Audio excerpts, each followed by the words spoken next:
You arrive at the casino with the firm intention of breaking the bank. There are two slots machines, one with a Beatles design and the other with a James Bond design. With each hit, the slot machines gives you a random number of coins. On average, one of them gives you more coins than the other. You only have 30 coins to play on these machines. Your objective? To come away with as many coins as possible after using up all your ships. So what strategy will you adopt? Before we start, we'll define a score for each machine. This score will enable us to quantify how efficient this machine is. To do this, we'll simply take the average number of coins obtained on that machine. If you play once and get 10 coins, then a second time and get 20 coins, the score is 15 coins because you got an average of 15 coins. Okay, now that we've got this tool, you're thinking it's easy. Just play the machine with the highest score all the time. You start by playing on the Beatles and get 20 coins. Then on the Gems and get 15 coins. You then play again on the Beatles, which looks more promising. But unluckily, this time you don't get a single coin. The Beatles score drops to 10, and you begin to realize that it takes several samples before you have a very accurate score value. Nevertheless, you continue your strategy by playing on the Gems. You think you've got nothing better to do and that the scores will refine themselves over time. The next step is to evaluate your strategy. The indicator we'll be looking at is the average number of coins obtained as the function of the number of ships used. To obtain reliable curves, we'll repeat the same experiment several times and take the average of the results obtained. Let's read the curve together. After all our tests, we win an average of 14 coins per move after using our 30 tokens. This strategy sounds good to you, but there is a catch. Let's start again from the first game. If you first got 0 coin on the Beatles and then 20 coins on the Gems, you are only going to play on the Gems, since the average of the coins obtained will always be greater than 0 coin. But if you just add a bit of bad luck and in fact the Beatles score is much higher, then you'll be missing out on a huge opportunity. To avoid this, there is a first method you can use. Simply play randomly on one of the two machines from time to time. For example, 1 out of 6 times. Let's go back to our first 2 throws.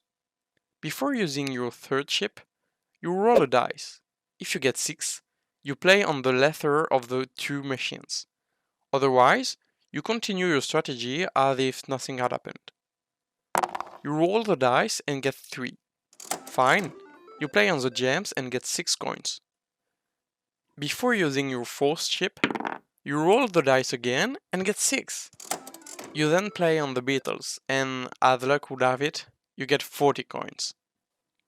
Thanks to the exploration you've done on the Beatles, you have been able to refine its score, which was, in fact, much higher than you initially thought. The idea behind this strategy is not only to exploit the results, but also to explore the less successful machines from time to time. Let's take a look at the results of this new method.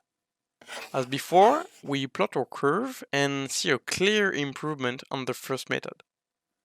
In the first method, you were able to use most of your ships on the worst machine, which resulted in a lower score. But here, thanks to exploration, you can quickly see that one of the machines is much better than the other. If we look at the beginning of our curve, we can see that there is a real progression in our algorithm.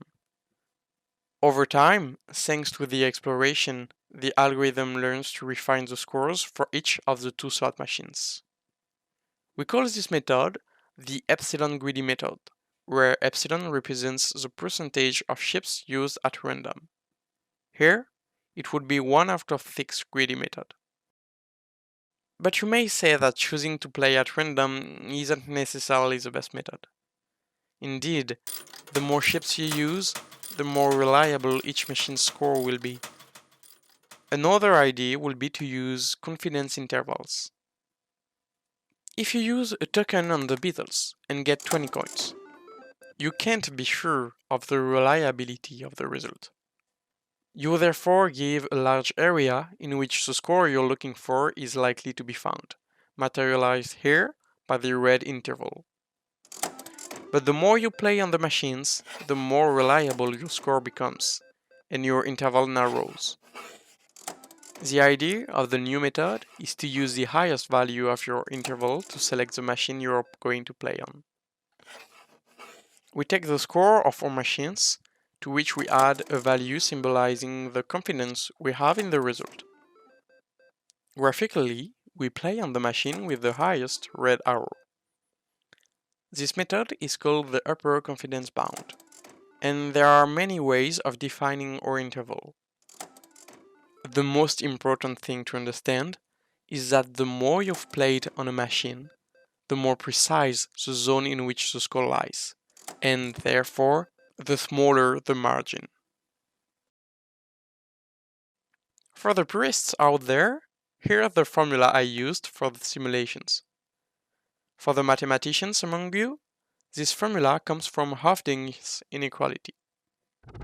The number on the left is used to exploit the data. It's our machine score, while the number on the right is the margin of confidence we have in this first result. This is what we use to explore the other machines. Let's take a look at the results. We can immediately see that this method does better than the first naive method, and also better than the epsilon greedy method. Compared with the epsilon greedy method, this algorithm also stabilizes much faster. We've created a method that understands much faster which machine is the best. Obviously, for the number of coins won, the UCB method did the best with an average of 450 coins won after using our 30 ships. The problem we studied is a multi-arm bandit problem with 2 arms, which means that we have to choose between 2 objects to sample at each stage. Generally speaking, we speak of a multi-arm bandit with k arm, with k representing the number of machines. With several machines, you can reuse the method presented.